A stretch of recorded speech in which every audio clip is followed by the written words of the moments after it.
Man, this franchise needs to be re-energized. Let's discuss where that can come from next on Locked On White Sox.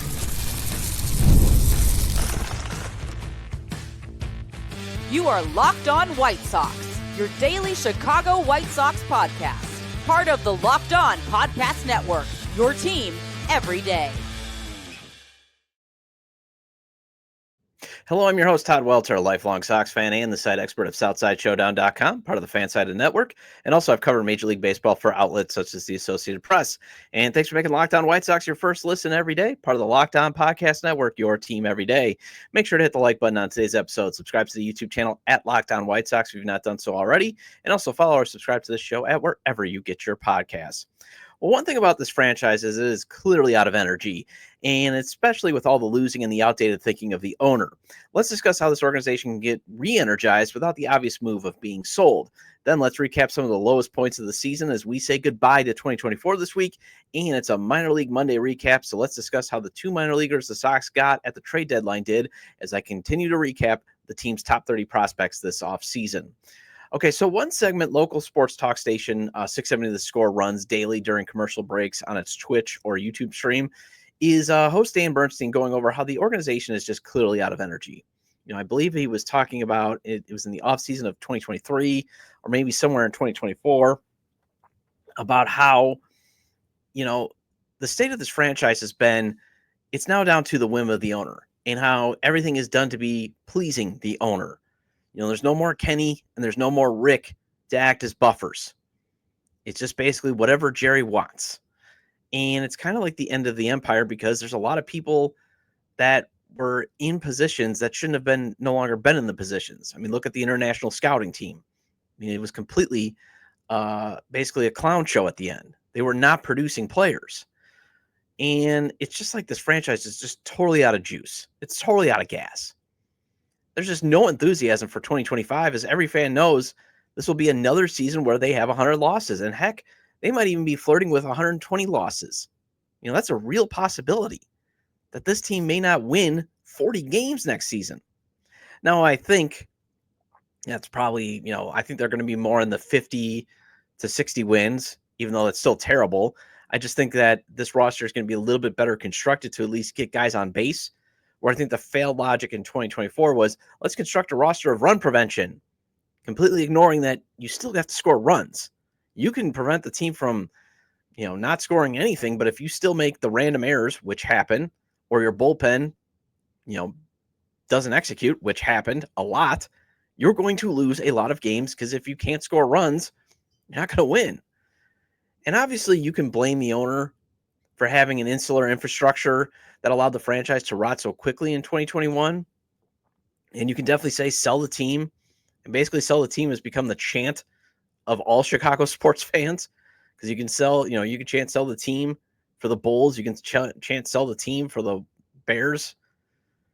But obviously selling the team is the best way to get this franchise re-energized, get some new enthusiasm. But it's not going to happen. Not as long as Jerry's still on the earth. There was that brief glimmer in October, that report that said he was going to sell and then, got shot down because Jerry still wants to hold on to his toy. He loves baseball too much that he can't give it up. And obviously he wants to build his legacy stadium on the 78 on the taxpayer's dime, by the way. So I don't see him selling the team anytime soon unless, and it's sad that we have to be in the state, unless his time comes. Until he passes away, he's going to be the owner. And then once he passes, it's been reported that he has left instructions for his heirs that they must sell the White Sox. But there's still a few ways the organization can get re-energized, even with Jerry still as the owner. And I know you're going to raise your eyebrow right there. I know I did too. You might be like, okay, Todd, what mental gymnastics are you going to put us through this time? But I do have at least 5 ways to get some excitement back at 35th and Shields. Obviously, it's going to take some time. And yes, it's going to be met with trepidation, and it's earned skepticism. This team has earned every single criticism and every single piece of skepticism it's had and will have. It's earned it.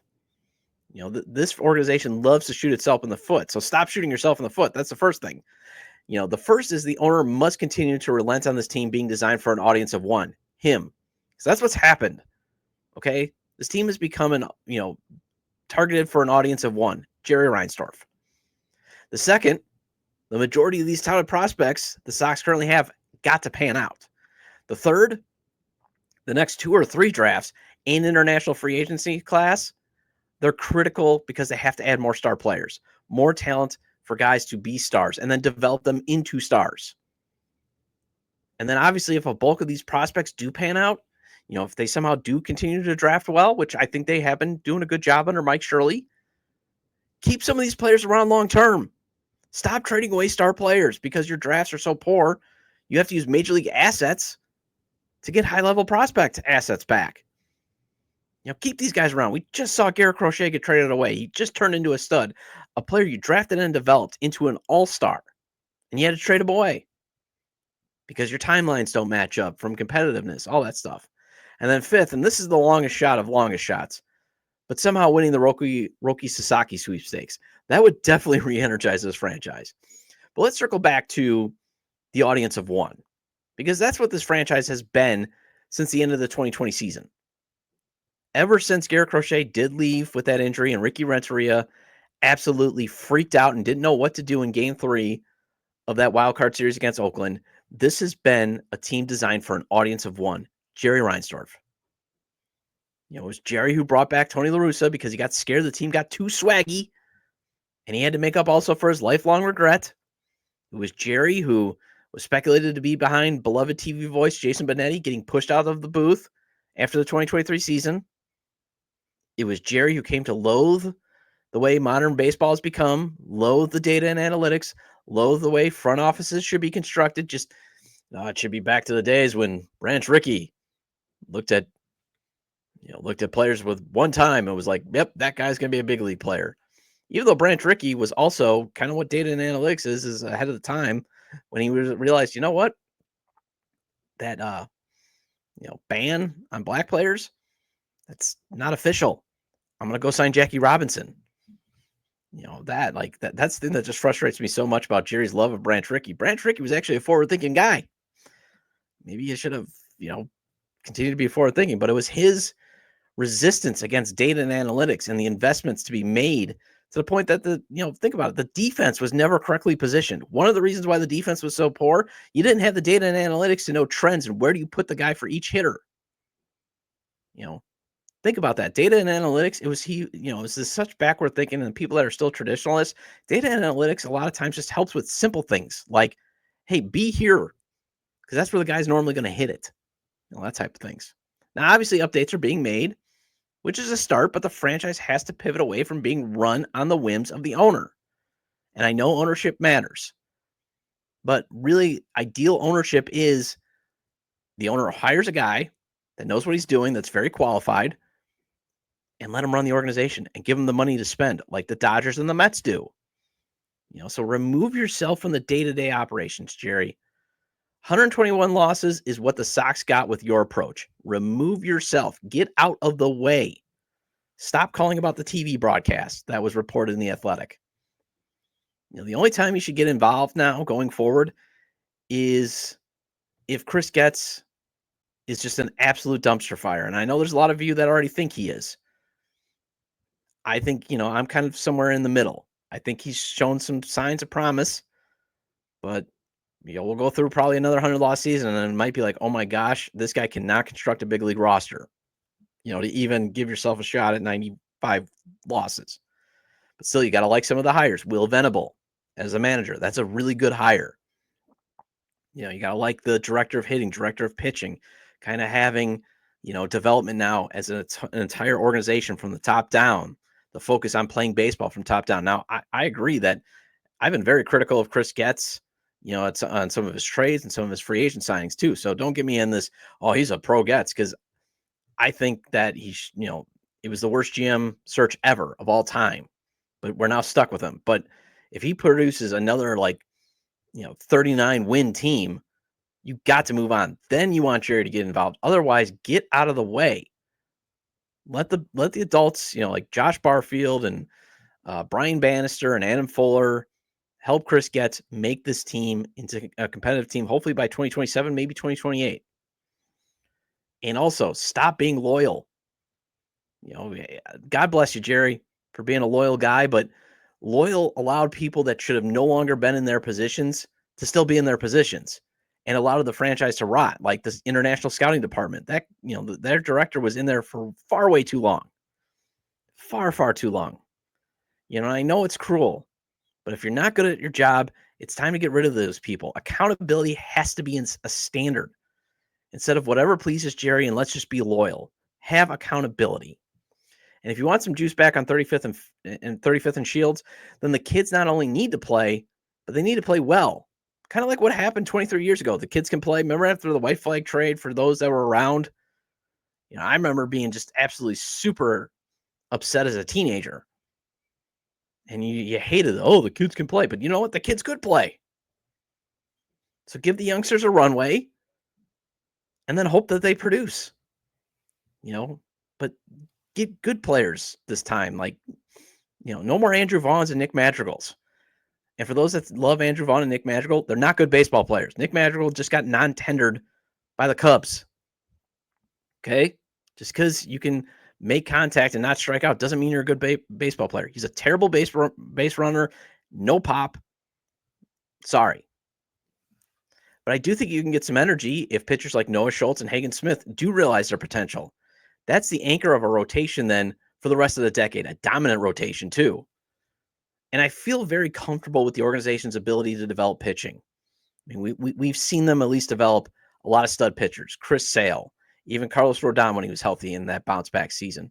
Lucas Giolito, even though you traded for him. And yes, he did have towards the end of his career when, the sticky stuff maybe was monitored, but he did develop into an ace for a brief period. Obviously, Garrett Crochet. So I think you can feel comfortable, Jose Quintana, feel comfortable with the Sox producing pitching. And they've got a lot of good pitching. And a lot of good pitching to form a competitive rotation in the bullpen. It's the hitting you want to see match the pitching.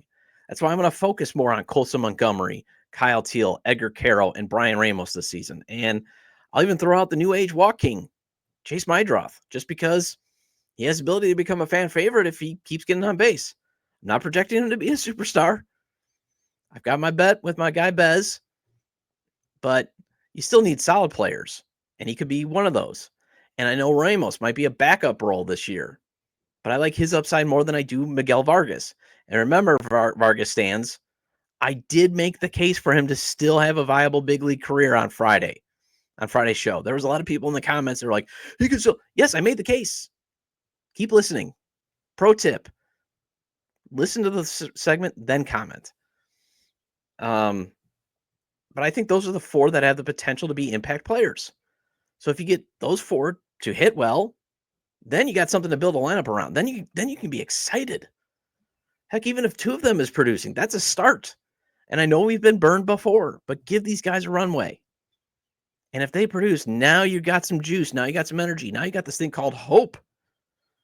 And yes, you definitely got hope too with the rotation in Schultz and Smith and Taylor and Jairo Uriarte and Jonathan Cannon and Kai Bush and Mason Adams, Davis Martin and Drew Thorpe and Sean Burke. Like I said, I'm naming out some names here. I'm very confident in the pitching. I'd be stunned if the pitching is terrible. But it's the hitting too. I wanted them to match both. Yes, you want to be the Cleveland Guardians and you want to be the Tampa Bay Rays and the Milwaukee Brewers. Develop hitting, develop pitching. Boom, you got something good. But I say start because while I have hope that Caro, Montgomery, Teal, and Ramos can be good players and hopefully studs, I think this franchise still needs a couple more drafts and a couple more hits in international free agency to get really that excitement back. Yes, the Sox have 6 players in the top 100 according to MLB Pipeline, but only three of them were drafted by the organization. And one of them, Colson Montgomery, had a terrible season at AAA, hitting .214. The only reason why you still have hope is the strong September, the strong Arizona Fall League, the potential that he was playing with an injury, and he did hit 18 home runs, and he can get on base. But you've had to trade away fan favorites or really good players like briefly one-time ace Lucas Giolito to get Caro. And then you had to trade Garrett Crochet to get Kyle Teal and Braden Montgomery. You got to hit on the 10th pick in next year's draft, and also hit on whatever pick you get in 2026 from what will be another terrible season. And that's the only silver lining is, hey, at least you got a chance, I believe, to now get a top 10, top 9 pick next year if you're just historically awful again. I think the lottery odds are, completely now scraped out, but it can't be another Nick Madrigal or Andrew Vaughn selection of high floor, low ceiling guys. Go get your Bobby Witt Jr., international free agency. Go get Jackson Chourio. Heck, go find your Magglio Ordonez. Because it feels like that is the last time this organization truly found an international player.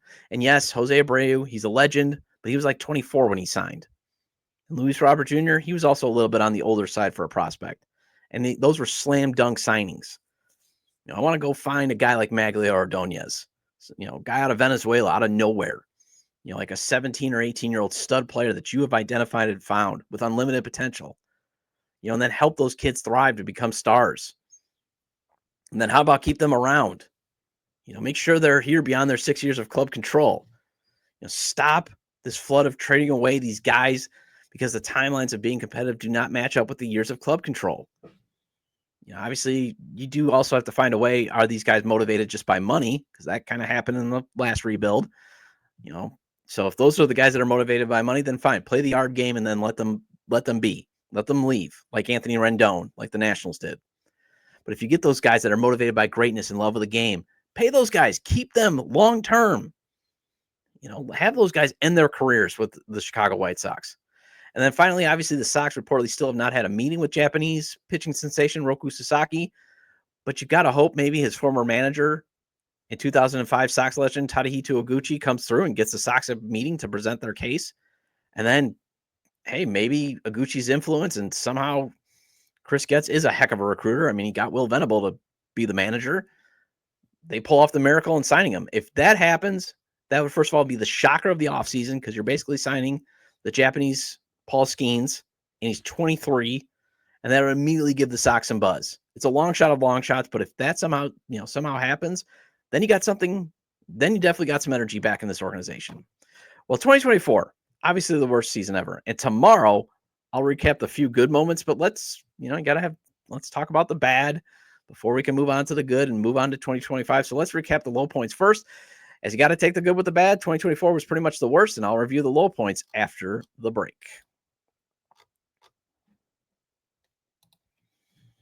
Did Rocket Money help you find any subscriptions you forgot about or that you were paying for twice?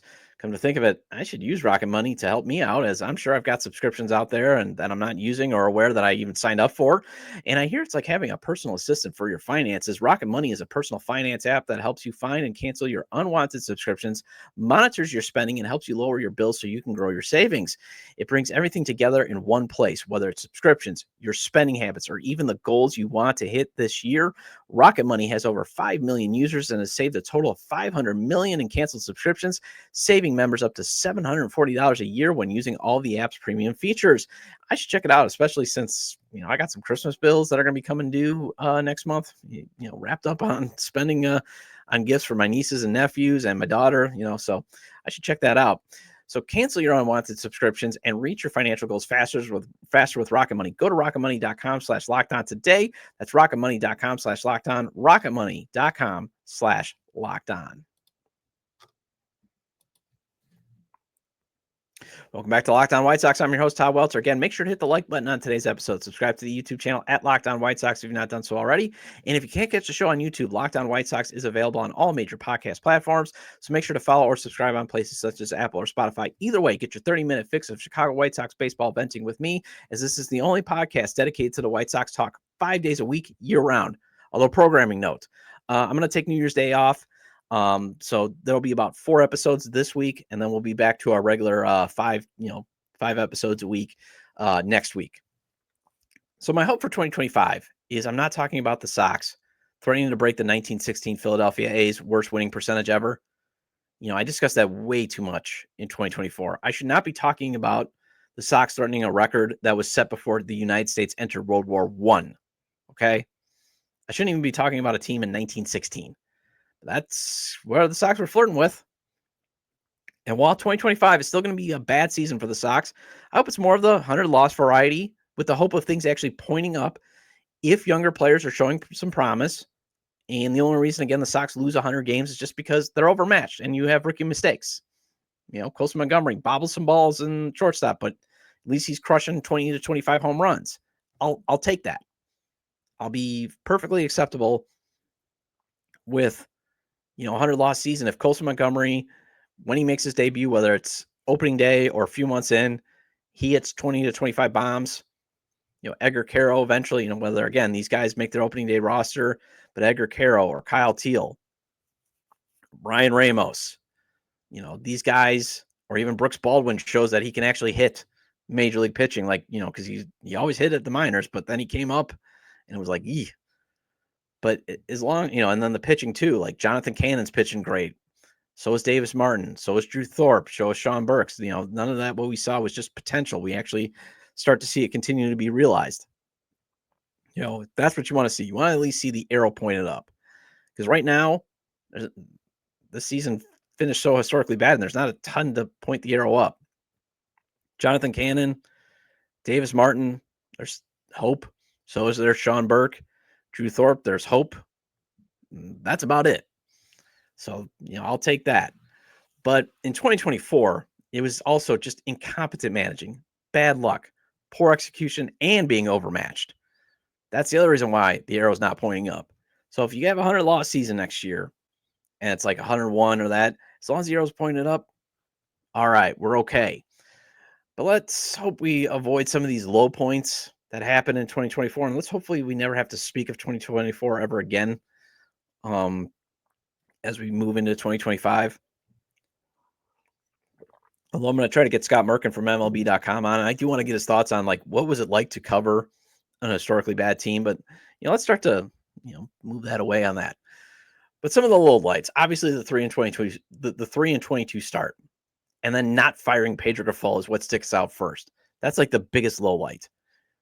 You get off to that 3-22 start and you keep Pedro through August because the owner didn't want to pay him to do nothing is clearly what pointed the season toward being historically awful when you look at it now in hindsight and in 2020, with the 2020 vision.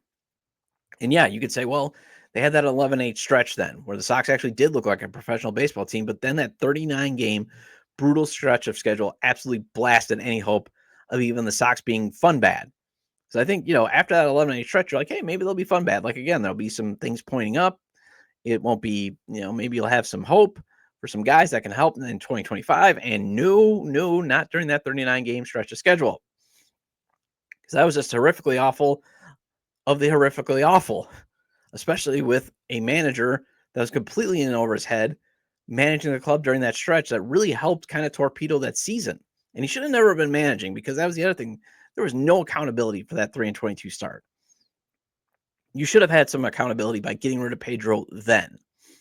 But during that 39-game rough stretch of schedule, the Sox had the franchise record for their longest losing streak, a 14-gamer that started on May 22nd in Toronto and didn't end until June 7th against Boston.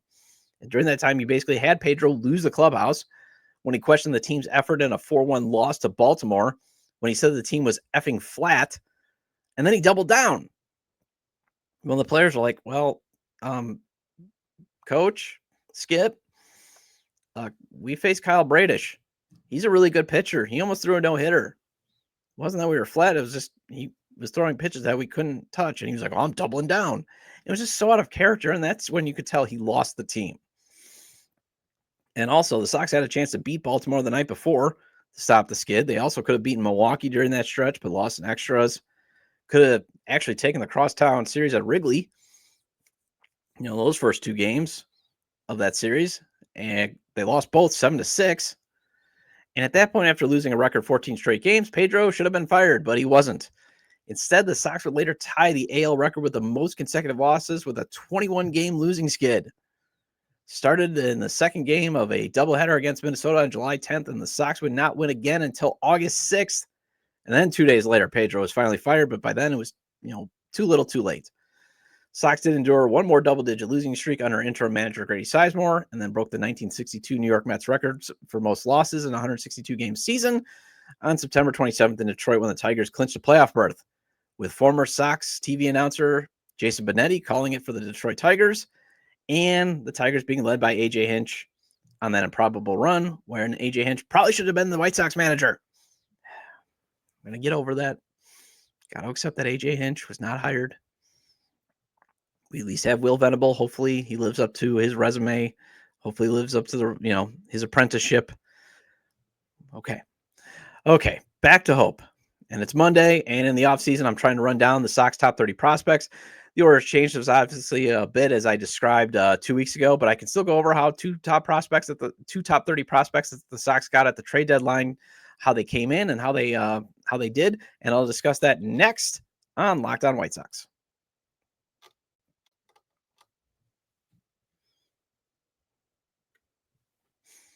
Welcome back to Locked On White Sox. I'm your host, Todd Welter. Again, shout out to all the everydayers. I appreciate your loyalty. Please hit the like button on today's episode. Hope you had a great weekend.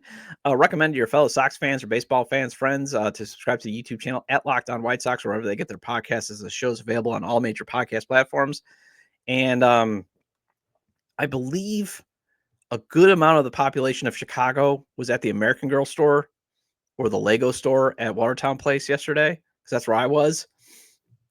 I took my daughter there, as she loves it. Like, that's her happy place. And it was crowded. It was packed. It was a terrible day in Chicago too, like just rainy and gloomy and just awful. But hopefully you found some, had some fun over the weekend. And hey, Bears didn't play, so hopefully you got to watch some good football. Well, today's minor league Monday prospect recap is going to focus on Jeral, Perez, and William Bergolla. Those are the two scratch-off prospects the Sox got at the trade deadline that are in the top 30. Obviously, the Sox got a couple of relief pitchers, minor league pitchers, and some other deals, but those were the two guys that they got that were immediately into the top 30. Perez came over in the Eric Fetty, Michael Kopech deal that I talked about on Friday, and I still believe it's a fleecing, but that's all I'm going to say. However, Perez might be the mitigant if he pans out. Now, Alexander Albertus, he was the other prospect who came over from the Dodgers with Perez and Miguel Vargas, but I'm not going to recap him, as he came with a broken leg, and he didn't play the rest of the season. And yes, he is the other top 30 prospect that they got, but again, came with a broken leg.